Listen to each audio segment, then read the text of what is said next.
Hello everyone and welcome back to Naked Insider, where we have Peter Natre again. Hello. Great for you to be here. It's great to be here. We have a very interesting topic. Yes. And in this video we're going to be revealing what's the number one use of anchoring to boost your professional expertise or business or yourself or success. So with that, what we've got to do is define what anchoring is all about. Absolutely. And that's where we turn to our guru, Peter. Tell me, what is anchoring all about? Anchoring is a very technical term for something that happens most of the time with us automatically and unconsciously. An anchoring is a response pattern of behavior and emotions in response to some sort of an external physical stimulus. Now that can be a song, that can be an environment, that can be a fragrance, that can be somebody's colored t-shirt. Anything can become an anchor, and what happens is that it evokes a response in us that has been anchored. Correct. So what we're talking about is a human behavior. Correct? Absolutely. Whether they know it or they don't know about it. Exactly. Can you, I mean, you mentioned about a person responding to maybe a fragrance, a song or something. Yes. Do you have another, for example, another metaphor or like what you mentioned earlier on, which is, the bathroom? Yes, absolutely. So there are certain anchors that we have. Most of us probably would not feel comfortable brushing our teeth outside of the bathroom, say in the kitchen sink, for instance. It's just not the environment. So we've anchored ourselves to brush our teeth in the bathroom. So these are the kinds of things that, and you might say that's a habituation, yes, but it also evokes a feeling, and it also drives our behavior. It tends to drive our behavior. So that's actually a pretty good anchor. And we're going to bring it, and we're going to tie it up eventually to organization behavior. But before that, how do anchors are programmed?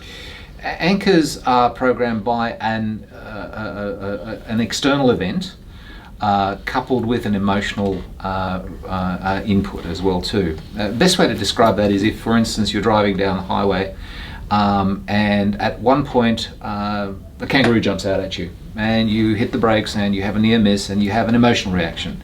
Your heart starts beating fast and you go, wow, that's great, I really missed that. What will happen is that incident will anchor itself, and every time you drive past that physical stage you go, that's where I almost hit the kangaroo, that's where I almost hit the kangaroo. And the emotion will play itself out and the anchor will have been set. So obviously it's good because maybe that's where kangaroos crossed. That's a good thing. But that is an involuntary setting of an anchor at that particular point in time. And in this case, it's a negative anchor. Absolutely, because you're distracted at that point in time, going, oh, that's where the roo was. Yeah. Do you have an example of what could be a positive anchor? A positive anchor is, for instance, the chair that you relax in. You basically go into that chair, you sit into that chair, and it gives you the ability to calm down, de-stress from the day, and literally decompress from the day. Another positive anchor is that every time you put your suit on or your business suit on, you strap on your business persona. And that gets you set for your day. So anchors can be very, very positive. Correct. So how do they get triggered? By the environment, literally. So if you see something, smell something, hear something, taste something, touch something, have a texture of that sort of thing, each of those things can trigger an anchor response. So for instance, if you are used to sitting, we talked about this earlier, if you're used to sitting in a particular location at work, that can then trigger productivity or other behavior or whatever it is. But that would be a very, very useful anchor to have. Yes, here I am. Now, I was going to actually bring the subject of anchoring in terms of a business context. So for me, for example, well, the fact we're in an office right now, but the ability to work from home and then now getting distracted. Yes. That is not what I call as a positive anchor. No. And what people find is that there is a confusion that takes place where the home bleeds into the professional and the professional bleeds into the home. And the two different responses that are elicited. Keep going, yeah. Yep. The two different responses that are elicited are not necessarily compatible.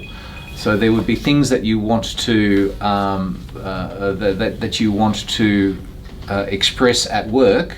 There are modes of behaviour that perhaps maybe your spouse or your significant other wouldn't necessarily appreciate if you spoke in that particular way with them at home as well. So when you think about it, because what we do know, that people are either know that it actually happens or they don't know that it actually happens. Most of the time people are unconscious.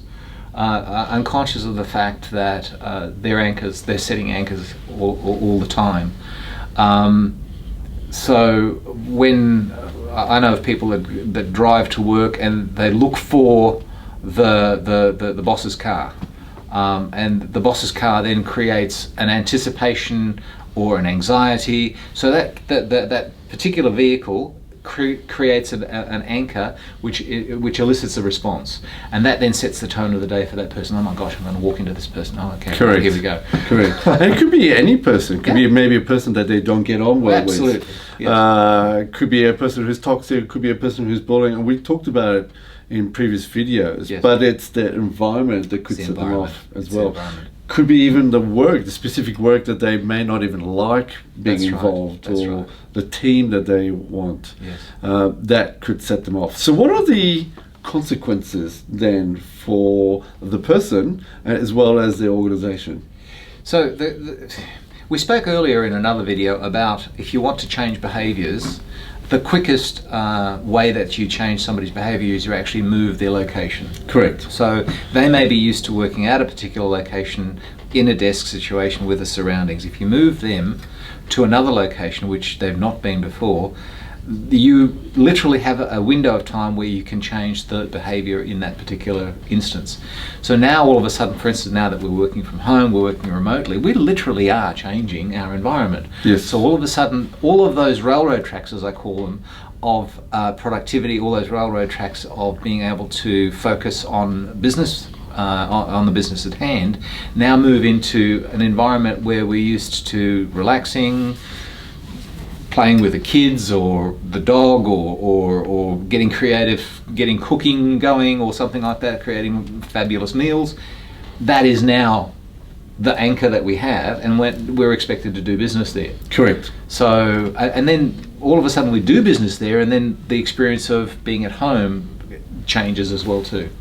Yeah. So, I look from my perspective. If you look at the discussions that we've had, especially with the uncertainty, the stress, the anxiety, all you're doing is you're having a person who doesn't really understand why he's behaving a certain way. Correct. That gives rise to certain behavior, Yes. which could be detrimental to the organization. Absolutely. Without them really knowing why they're behaving that way. Well, most people aren't aware that their environment anchors their behaviour. Correct.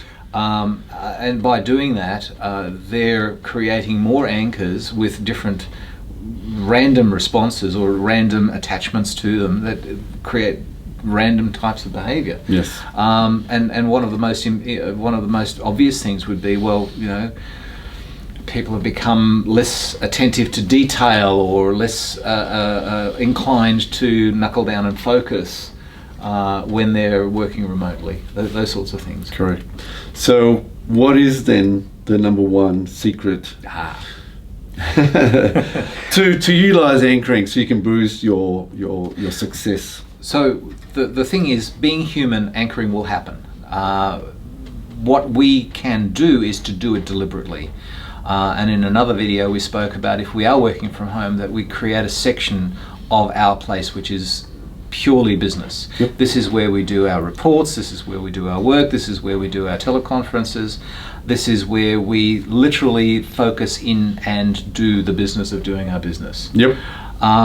That then creates a deliberate anchor, and the more deliberate we can create that anchor, the more we can work with the human nature of being able to of using anchors. The more you energize that anchor with the energy of business, the more that you'll be able to focus in on and do what you need to do. So the key here is actually setting up intentional, Correct, intentional. positive anchors, Yes. so that can carry you Yes. sort of with energy and positivity throughout the day. That's absolutely because right. you'll hit roadblocks. Yes. There's no doubt about Yes. it. But it's a question of how you're able to react Yes. as a result of that. Absolutely. Absolutely. It's the Good. best way of doing it. Oh yes, exactly.